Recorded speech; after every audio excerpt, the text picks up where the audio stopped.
Ya. ¿Qué tal, chicos? ¿Cómo están? Buenas tardes. Ahorita les voy a enviar este video. Espero que esta vez sí ya se grabe. Es la tercera vez que intento grabar este video y no se graba. Entonces he tenido algunos problemas. He intentado por el Teams de la web y por el Teams de acá del escritorio. Y en realidad con los dos he tenido problemas. Pero ahorita parece que ya está grabando, entonces lo cual es bueno.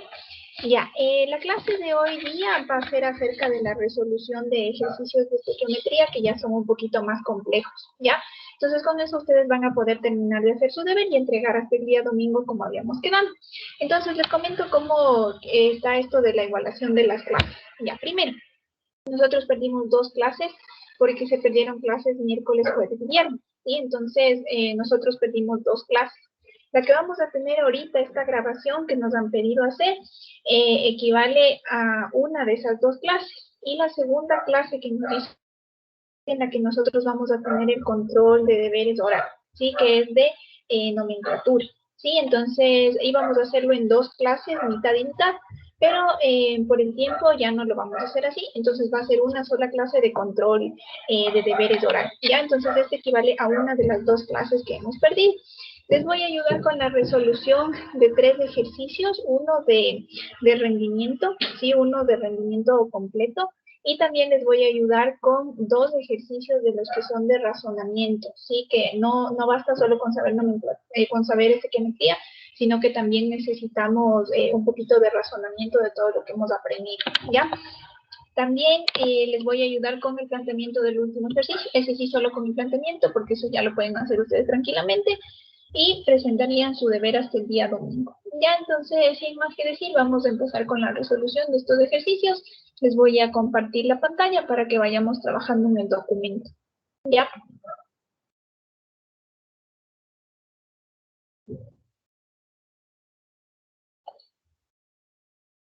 Ya, solo que nos va a tocar esperar un ratito porque está un poquito lento. Entonces ya en un ratito ya se nos carga esto.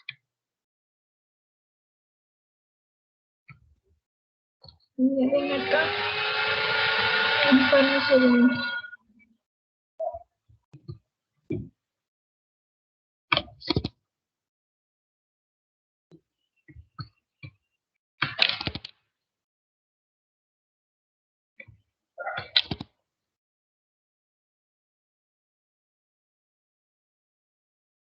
Ya parece que ahí ya funcionó, ya se cargó. Ya, entonces creo que ahí ya deben estar observando la pantalla que les estoy compartiendo. Ya. Entonces, la última clase que habíamos tenido, sí, nosotros revisamos el ejercicio número 10. De hecho, nosotros ya igualamos la reacción y también ya sacamos los datos.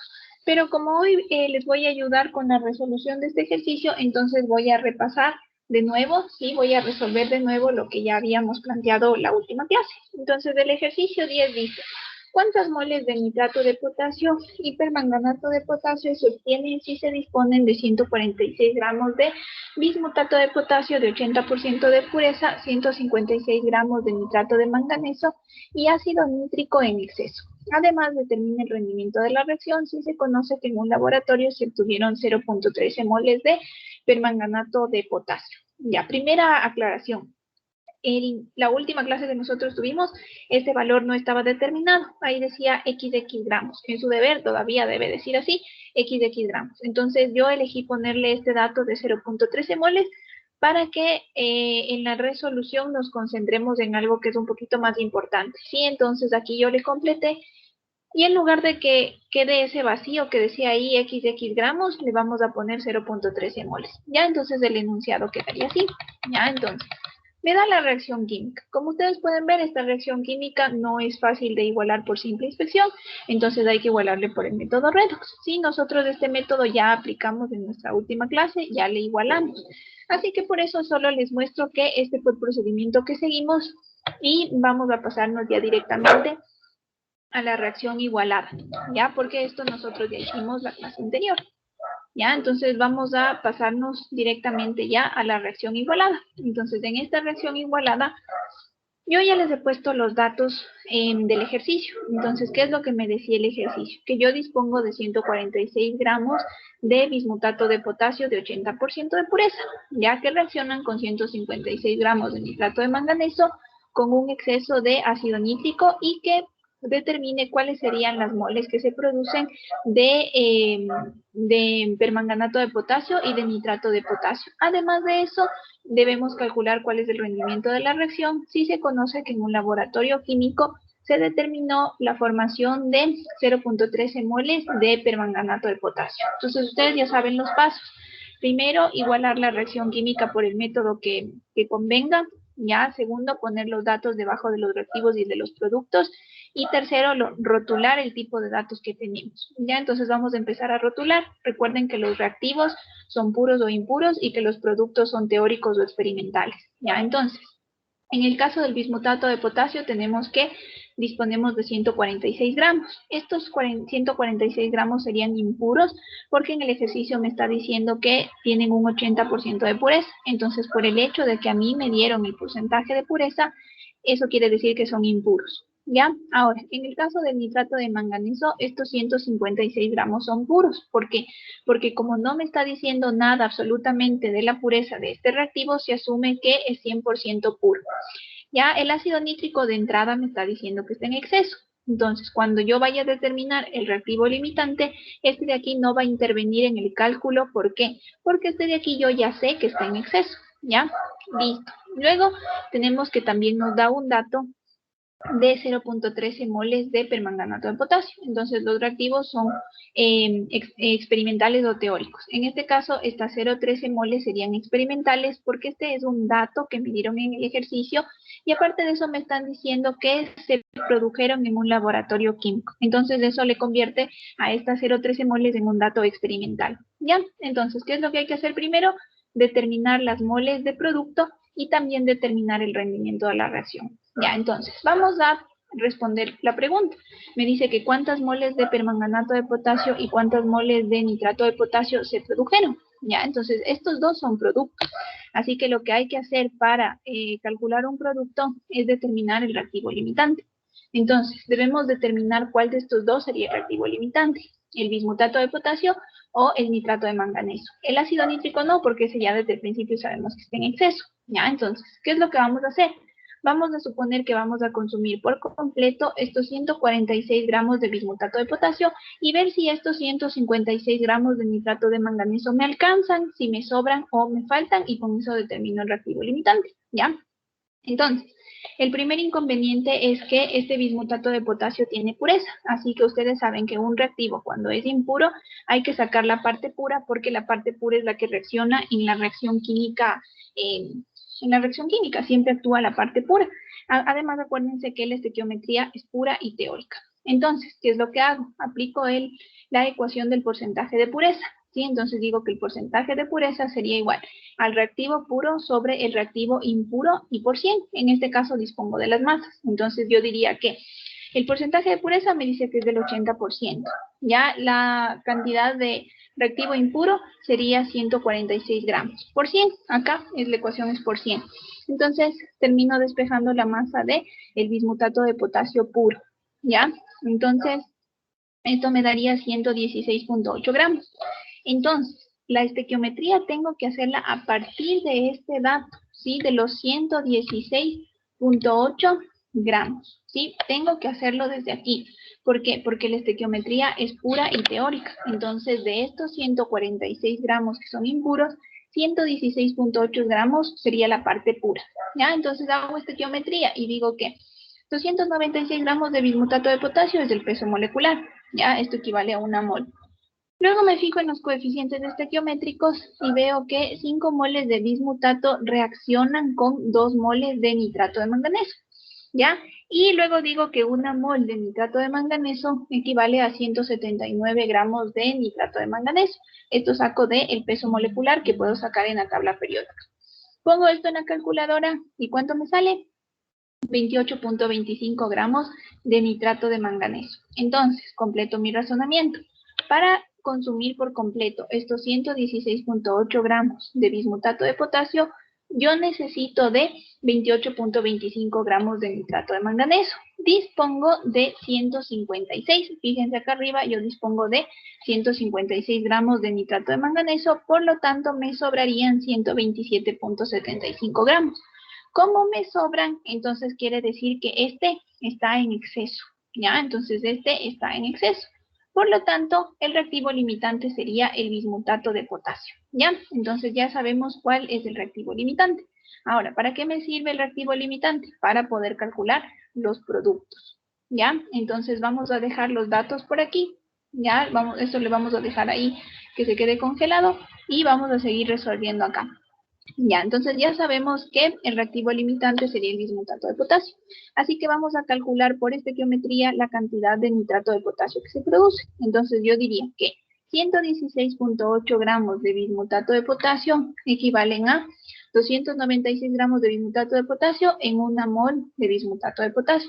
Me fijo en los coeficientes estequiométricos y digo que 5 moles de bismutato de potasio me producirían 2 moles de permanganato de potasio. Y ya, y con eso despejo las moles que me pedía en el ejercicio. Acuérdense que las moles se simboliza con la N minúscula. Ya, entonces despejo las moles, pongo esto en la calculadora y tengo que se producirían 0.157 moles de permanganato de potasio. Pero este es un producto y ustedes saben que los productos son teóricos o experimentales. Como este fue calculado por estequiometría con lápiz, papel y calculadora, entonces este sería un producto teórico. Ya es un producto teórico. De la misma manera como calculamos este producto, podemos calcular el nitrato de potasio. Ya, entonces, ¿cómo calculamos las moles de nitrato de potasio? Igual.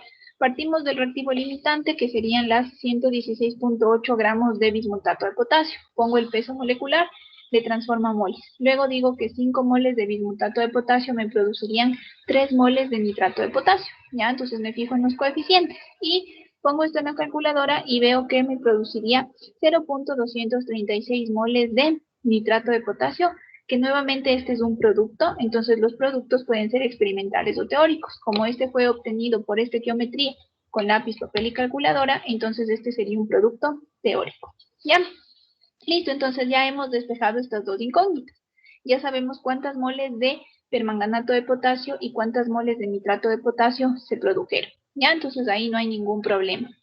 Ahora, hay que determinar el rendimiento de la reacción. Entonces, el rendimiento es de la reacción. Por lo tanto, yo puedo coger cualquiera de los productos para determinar este rendimiento. Entonces digo, a ver, de los productos, ¿de cuál tengo más datos? Entonces yo digo del permanganato de potasio, porque ya tengo el valor teórico que acabo de calcular y también tengo el valor experimental que me dan como dato. Entonces, ¿qué diría? Que el rendimiento es igual a la cantidad de moles producidas experimentalmente sobre la cantidad de moles producidas teóricamente y por 100. Nosotros solíamos usar esta ecuación del rendimiento con masas.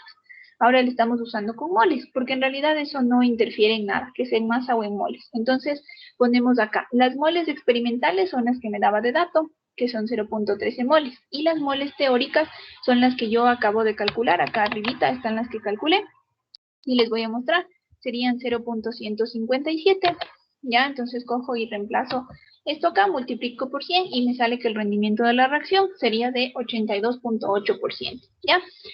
Entonces, ahí ya podríamos decir que se terminó el ejercicio, porque ya calculamos las moles de producto y también calculamos el rendimiento. Pero ahora acuérdense ustedes lo que yo les había dicho, que siempre que ustedes tengan el rendimiento de la reacción, deben dejar calculando los productos experimentales, así sea que no tengamos un laboratorio, ¿sí? Pero el rendimiento ya fue determinado con un dato de laboratorio, por eso es que yo debo dejar calculando los otros también. Entonces, en el permanganato de potasio no hay problema porque el dato de laboratorio me dieron como dato, entonces aquí no hay que calcular. Pero en el nitrato de potasio acá no me dieron ese dato, entonces aquí sí hay que calcular, ¿ya? Entonces, ¿qué es lo que haría para el nitrato de potasio? Yo digo que el rendimiento sería igual a las moles de nitrato de potasio experimentales sobre las moles de nitrato de potasio teórico y por 100. El rendimiento de la reacción ya tengo porque calculé con el otro producto. Entonces, este rendimiento es de la reacción, no del producto, sino de toda la reacción. Por eso le puedo aplicar a este otro producto, ¿ya? El permanganato de potasio experimental, perdón, el nitrato de potasio experimental no tengo, eso es lo que quiero determinar. Y por último, necesito el nitrato de potasio teórico, que ese sí calculé. Ese sí calculé es justamente el que tengo acá, el de 0.236 moles. Entonces cojo y reemplazo esas moles y obtengo que el nitrato de potasio sería igual a 0.195 moles. ¿Ya? Y ahí se termina el ejercicio. Entonces, yo les voy a enviar este documento así como respaldo para que ustedes puedan ir revisando lo que hice en esta clase. ¿Sí? Entonces, todo este archivo se van a disponer ustedes, ¿ya? Y ahí pueden ir viendo ya a detalle todo lo que he hecho acá, ¿sí? Entonces, aquí ya tendríamos las moles experimentales. ¿Listo? Entonces, ahora nos pasamos al siguiente bloque de ejercicios, ¿ya? Entonces terminamos con estos que eran ejercicios de rendimiento. Ahora pasamos a los ejercicios que yo les he llamado ejercicios de razonamiento. Les recuerdo que estos son ejercicios sencillos. La estequiometría realmente en esta parte es sencilla. Lo difícil es el planteamiento y la comprensión de lo que sucede en el proceso químico. Así que aquí necesito que me vayan siguiendo en lo que voy haciendo, ¿ya? Entonces dice, primer ejercicio. Una mezcla de óxido de calcio y carbonato de calcio, cuya masa es de 1.844 gramos, se calienta hasta que la totalidad del carbonato de calcio se descompone en óxido de calcio y anhídrido carbónico. Tras el calentamiento, la muestra sólida pesa 1.462 gramos. Calcule las masas de óxido de calcio y carbonato de calcio presentes en la muestra original. ¿Ya? Entonces, yo les he planteado esto de la siguiente manera. Recordemos que cuando empezamos clases en la primera semana habíamos tratado que es una muestra, que es una mezcla, ¿ya? Entonces, nosotros sabemos que una mezcla está formada por dos o más sustancias puras, que las sustancias puras son las que tienen fórmulas químicas y las mezclas no, ¿ya? Pero esta mezcla de aquí, obviamente al estar formada por sustancias puras, cada una de sus sustancias puras sí tiene fórmula química. ¿Cuáles son las sustancias puras que forman esta mezcla? Son el óxido de calcio y el carbonato de calcio. Me dice que en total esta muestra pesa 1 gramo, ¿ya? 1.844 gramos. En total eso es lo que pesa. Entonces, una masa de esos 1.844 estaría dada por el óxido de calcio y otra parte de la masa estaría dada por el carbonato de calcio. Lo que no sabemos es cuánto, ¿ya? Y me dice que a esta muestra se le lleva a calentamiento. Entonces, recordemos que esta muestra es una mezcla. Entonces, no porque esté mezclado es una sustancia nueva, es una sustancia que no conocíamos. No, siguen siendo las dos sustancias conocidas, pero juntas. Entonces, cada una de estas sustancias va a reaccionar a su manera, ¿sí? Entonces, por ejemplo, la parte del óxido de calcio de la mezcla se va a calentar y no le va a pasar nada. No le va a pasar absolutamente nada, solo se va a calentar. Es como, por ejemplo, cuando ustedes tienen un vaso de agua y le meten al microondas, ¿ya? Entonces, le meten al microondas y sale el agua caliente, ¿ya? Pero químicamente sigue siendo agua porque no se ha convertido en una nueva sustancia. Químicamente sigue siendo agua, solo que ahora está caliente. Lo mismo pasaría acá con el óxido de calcio en el proceso 1. Este sería solamente un cambio físico, no sería netamente una reacción química, porque el óxido de calcio no se está convirtiendo en una sustancia nueva, sigue siendo óxido de calcio, pero como se le expone a una cierta temperatura, se calienta y nada más, ¿sí? Solo se calienta, entonces no hay sustancias nuevas. Pero no pasa lo mismo con la parte del carbonato de calcio presente en la mezcla, porque este carbonato de calcio cuando se calienta, sí reacciona y sí se producen productos nuevos, entonces sí cambia su estructura química y se convierte en carbonato de calcio y, el carbonato de calcio se convierte en óxido de calcio y en anhídrido carbónico, ¿sí? Entonces se va a convertir en dos sustancias. Entonces, aquí sí hay una reacción química, aquí sí hay un proceso químico, por lo tanto aquí yo sí planteo la reacción química y le igualo porque esto sí es una reacción química. El proceso 1 fue solamente un proceso o un cambio físico, nada más. Este sí es una reacción química como tal, ¿ya? Entonces, ahora veamos qué es lo que me dice el ejercicio. Me dice que esta muestra en total tiene una masa de 1.844 gramos. En total, la mezcla tiene 1.844 gramos. Una masa va a ser de óxido de calcio y una masa va a ser de carbonato de calcio, ¿ya? Que este carbonato de calcio reaccionaría, bueno, de hecho no reacciona, sino que solo se calienta. Y que esta masa de carbonato de calcio, al reaccionar con el calor, sí se produciría óxido de calcio y dióxido de carbono, ¿ya? Entonces ahora, ¿qué es lo que vamos a hacer? Nosotros tenemos que hacer estequiometría, pero no podemos hacer estequiometría con este dato de 1.844, porque este dato le representa tanto al óxido de calcio como al carbonato de calcio, ¿sí? Entonces no podemos hacer eso. Entonces, ¿qué es lo que tenemos que hacer? Nosotros, por ejemplo, aquí podemos decir que esta va a ser una cantidad X, ya que aquí va a haber una cantidad X gramos de óxido de calcio, ¿sí? O si quieren le ponemos así, que la masa del óxido de calcio, acá sería del CaO, ¿ya? Es igual a X gramos. No sabemos cuánto, solo sabemos que es una cierta cantidad, ¿ya? Pero si nosotros conocemos que esta es una masa llamada X, entonces la del carbonato de calcio sería 1.844 menos X, porque la suma de estos dos tiene que darme el 1.844. ¿Sí? Entonces podríamos plantear eso para la masa del carbonato de calcio, ¿ya? Entonces para esta, nosotros aquí le vamos a poner que esto sería para el carbonato de calcio, ¿ya? Entonces, ¿a qué sería igual? Sería igual a 1 menos X, ¿sí? Y eso representaría esta ecuación, perdón, no 1.844 menos X sería la masa del carbonato de calcio, ¿ya? Entonces, eso sale de nuestro razonamiento, ¿ya? Entonces, vamos ahora con el siguiente paso. Una vez que ya entendimos eso, entonces yo digo, por esta geometría, yo podría calcular, con esta masa de aquí, yo podría calcular la cantidad de óxido de calcio que se produce acá, ¿sí? Por esta geometría, como tengo la reacción completa e igualada, yo podría determinar la cantidad de óxido de calcio que se produce acá. No habría ningún problema.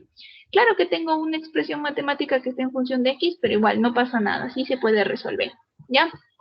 Y en cambio, en la parte del proceso número 1, acá no tengo una reacción química. Acá lo único que estaría pasando es que esta masa de óxido de calcio solo se estaría calentando, ¿sí? Entonces, la misma masa que tengo acá a una, por ejemplo, no sé, pongámosle una temperatura de 20 grados centígrados, es exactamente la misma masa que tengo acá, pero ahora va a estar, yo que sé, a unos 80 grados centígrados, ¿sí? Entonces, es la misma masa, solo que cambió de temperatura. Entonces, esta masa de aquí sería igual a la masa de acá. Entonces, ahora, en el ejercicio, ¿sí? Si quieren le ponemos acá en el enunciado, me decía que tras el calentamiento, la muestra sólida pesa 1.462 gramos. Y ustedes dirán, ¿y cuál es la mezcla sólida? Es el óxido de calcio que solo se calentó, más el óxido de calcio que se produjo de la descomposición del carbonato de calcio. Esos dos formarían la masa de 1.462 gramos. ¿Por qué no le incluyo al anhídrido carbónico? Porque el anhídrido carbónico es un gas, y aquí me dice que la muestra sólida pesa 1.462. Entonces, por eso no le incluyo al anhídrido carbónico, porque este es un gas.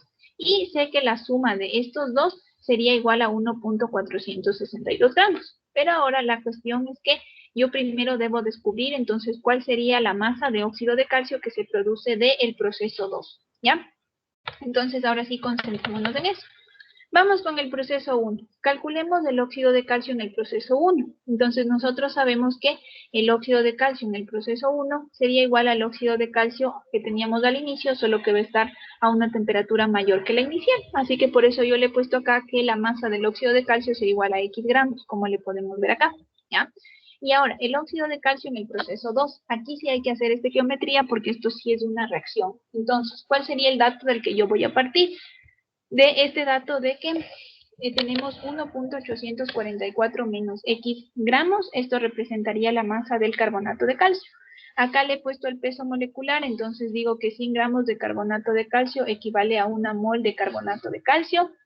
Luego hago estequiometría y si ustedes se fijan, yo diría que 1 mol de carbonato de calcio me produce 1 mol de óxido de calcio. Eso saco de la estequiometría, ¿ya? Y luego digo que 1 mol de óxido de calcio pesa 56 gramos de óxido de calcio, ¿ya? Entonces, como aquí tenemos que esto me quede en función de X, obviamente no voy a poder sacar una expresión numérica, pero me va a quedar una expresión en función de X, que sería igual a 56 por 1.844 menos X sobre 100. ¿Qué representa toda esta expresión matemática? Representa los gramos de óxido de calcio en el proceso 2, porque esto hemos calculado para el proceso 2. Entonces, aquí que nosotros no sabíamos lo que se iba a producir, ya sabemos, sí, sabemos que se va a producir esta expresión. El problema es que todavía no sabemos cuánto vale X. pero ya sabemos que esta expresión salió de acá. ¿Sí? Entonces le vamos a poner acá con algún color para que sea un poquito más evidente. Ya le vamos a poner acá con un color morado, ¿sí? Para que le vean que de dónde salió, ¿sí? O sea, salió del cálculo que acabamos de hacer ahorita. ¿Ya? Entonces vemos que esta masa de óxido de calcio es la que se estaría produciendo acá. ¿Ya? Entonces, gráficamente, ustedes pueden ver que esta masa X más esta expresión que representaría los gramos de óxido de calcio es igual a 1.462. Entonces, escribo eso como una ecuación química y tengo que X, aquí sería X más 56 que multiplica 1.844 menos X sobre 100 es igual a 1.462. Entonces, lo mismo que ustedes observan aquí gráficamente, está escrito acá como una ecuación matemática. Ya, si quieren le voy a poner acá más cerca para que le puedan observar. ¿Ya? Entonces, fíjense aquí que así me quedaría la ecuación, ¿no? X más toda esta expresión de aquí sería igual a 1.462. Como vemos, tenemos una ecuación, una incógnita, entonces despejo de aquí X y tengo que X sería igual a 0.9777. ¿Ya? Entonces, ahora la pregunta es, ¿y qué representaba X en mi sistema de ecuaciones? Entonces, X nosotros empezamos diciendo que sería la masa del óxido de calcio, ¿sí? Entonces, aquí estaría la masa, ¿ya? Entonces, el X representa la masa de óxido de calcio. Por lo tanto, la masa del óxido de calcio sería igual a 0.977 gramos y la masa del carbonato de calcio, o sea, de este, estaría dada por esta ecuación menos X.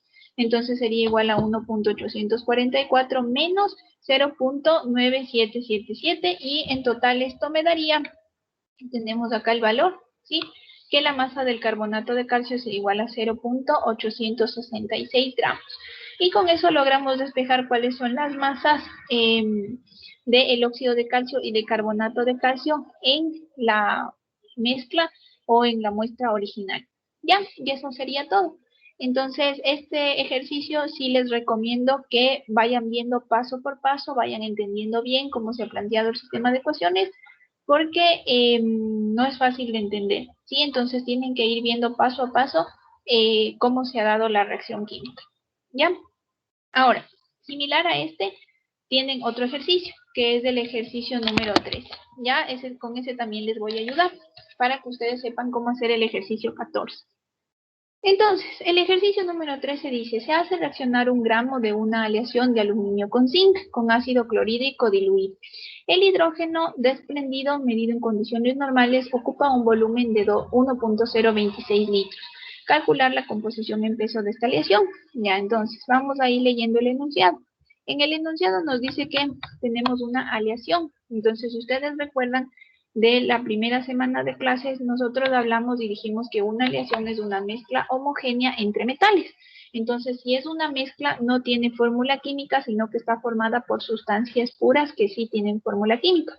¿Cuáles son las sustancias puras de esta aleación? El aluminio y el zinc. El aluminio y el zinc sí tienen fórmula química, ¿ya? Y me dice que la masa de esta aleación es de 1 gramo. Entonces, todo en total suma aquí 1 gramo, ¿ya? Y me dice que reaccionan con ácido clorhídrico. Cada uno de estos reactivos va a reaccionar con el ácido clorhídrico de forma independiente. El aluminio por su lado reacciona con el ácido clorhídrico y el zinc por su lado reacciona con el ácido clorhídrico. ¿Qué me produce? Se produce una reacción de simple desplazamiento o sustitución. Entonces el aluminio viene, le sustituye al hidrógeno, se forma cloruro de aluminio y el hidrógeno se desprende en forma de gas. ¿Sí? Entonces tienen acá escrito el hidrógeno de forma gaseosa a condiciones normales y en estado gaseoso. Lo mismo pasa con el zinc. El zinc le desplaza acá al hidrógeno, se forma cloruro de zinc y el hidrógeno se libera en forma de gas a condiciones normales. ¿Ya? Entonces lo que he hecho es completar las dos reacciones, igualarles por simple inspección y por último plantear los datos, ¿ya? Entonces, ¿qué es lo que me decía el ejercicio?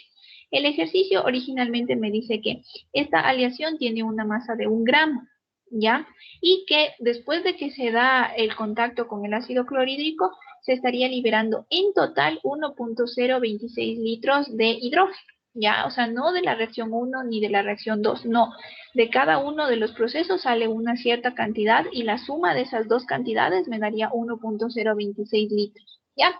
Entonces, es bastante similar al ejercicio que acabamos de resolver. Acá la masa de la muestra es de 1 gramo, antes era de 1.844, ahora es de 1 gramo.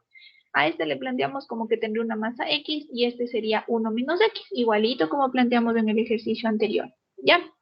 Entonces vamos a tener que determinar a cuánto es igual esta masa de aluminio y a cuánto sería igual esta masa de zinc, ¿ya? Entonces, ¿qué es lo que hacemos? Hago estequiometría. Entonces, en este caso, como los dos sí son procesos químicos, haría estequiometría tanto para el proceso 1 como para el proceso 2. Entonces, en el proceso 1 determino con estos X gramos de aluminio cuánto de hidrógeno se produce, ¿ya? Entonces digo que X gramos, 27 gramos de aluminio es una mol de aluminio. Me fijo en los coeficientes estequiométricos y digo que 2 moles de aluminio me producirían 3 moles de hidrógeno y que una mol de hidrógeno a condiciones normales es igual a 22.4 litros de hidrógeno.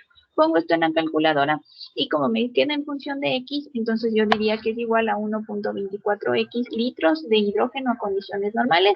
Todo esto para el proceso 1, ¿ya? Entonces aquí para que quede igual que en el ejercicio anterior, ¿sí? Le vamos a poner que esto sería para el proceso 1, ¿ya? Proceso 1, ¿ya? Y a este le vamos a llamar proceso 2, ¿ya? Entonces, quitémosle aquí esta línea que tiene, ¿ya? Entonces tenemos estos dos procesos, ¿no es cierto? ¿Ya? Entonces, rotulémosle aquí que este de aquí es para el proceso 1, ¿ya? Para el proceso 1 estamos determinando aquí el hidrógeno, ¿ya? El hidrógeno producido en el proceso 1. ¿Ya? Ahí le vamos a poner que este sería el hidrógeno producido con el proceso 1.